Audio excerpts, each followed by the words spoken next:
आनंदपुर हईजा प्रतिरोध नहीं NCC limited water treatment plant रे व्यापक सतर्कता। हईजा प्रतिषेधक विशुद्ध पानीय जल जोगाण नहीं तत्परता प्रकाश कला परिचालन संस्था। सैंपल टेस्ट लाई ग्राउंड जीरो टेल एंड रु पानीय जल संग्रह। केन्दुझर जिला आनंदपुर उपखंड रे स्थानीय महामारी हईजा प्रतिरोध नहीं सरकारी एवं बेसरकारी स्तर में तत्परता प्रकाश पाई। विशेषकर हईजा प्रतिरोध नहीं विशुद्ध पानीय जल जोगाण उपरे गुरुत्व दि आनंदपुर ग्राम्य जल जोगाण और परिमल विभाग एवं पुराना पानी स्थित नागार्जुन कंस्ट्रक्शन कंपनी जल विशोधनागार पानीय जल जोगाण केन्द्र व्यापक सतर्कता अवलंबन करुवा परिलक्षित होइछि।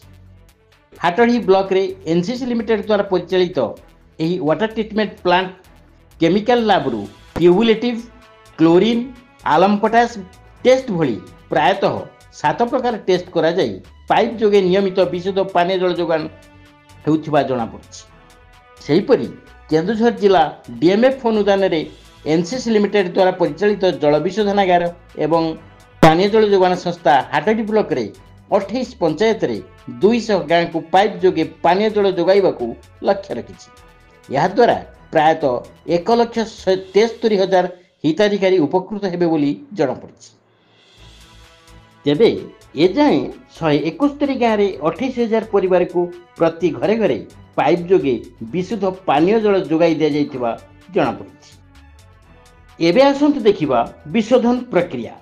जनसाधारण को विशुद्ध पानीय जल जोगाण नहीं केते सतर्कतामूलक पदक्षेप ग्रहण करछन्ती सरकार एवं परिचालना संस्था एनसीसी लिमिटेड।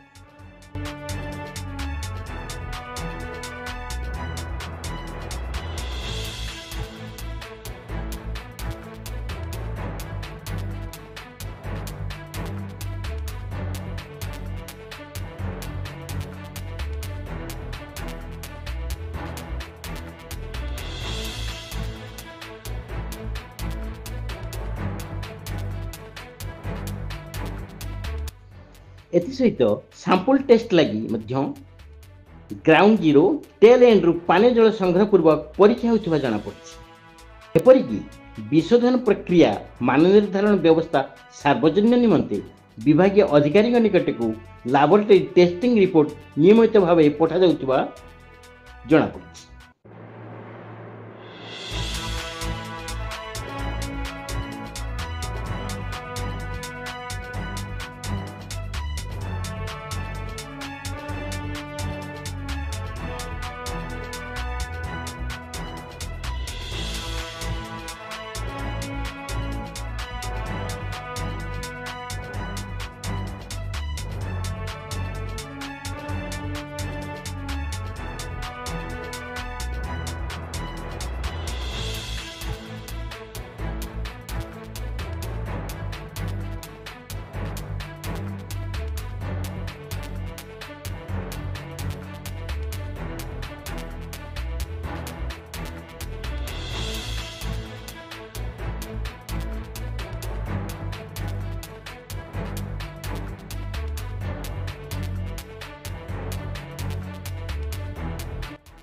तेबे आगरू नलकूप उपर निर्भरशील थिबा लोके एबे घरे घरे पाइप पानी पाई खुशी अछंती बोली डंगाचुआ गाँव लोके कहिसेंती।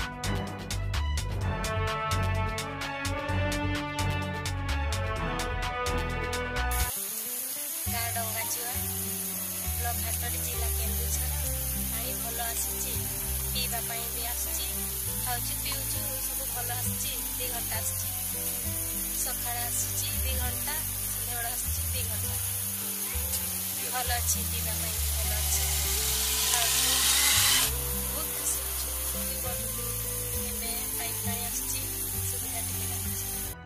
सेहीपरि वाटर ट्रिटमेंट प्लांट रु नियमित विशुद्ध पानी जल जोगाउथुवा एनसीसी लिमिटेड एबे हईजा प्रतिरोध नहीं व्यापक सतर्कतामूलक पदक्षेप ग्रहण करछि बोली प्लांट मैनेजर कनिष्ठ जंत्री रणजीत शाह दृढ़ोक्ति प्रकाश करछि।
वेचर संगे ताको टेल एंड जे हम पानी पहुंचे कि हम पानी ताको देउछु तेणु अब किसी फर्दर प्रॉब्लम ना हो we are providing safety drinking water at tail end of the villages so that they are not getting too affected with cholera disease. Like, comment, and subscribe.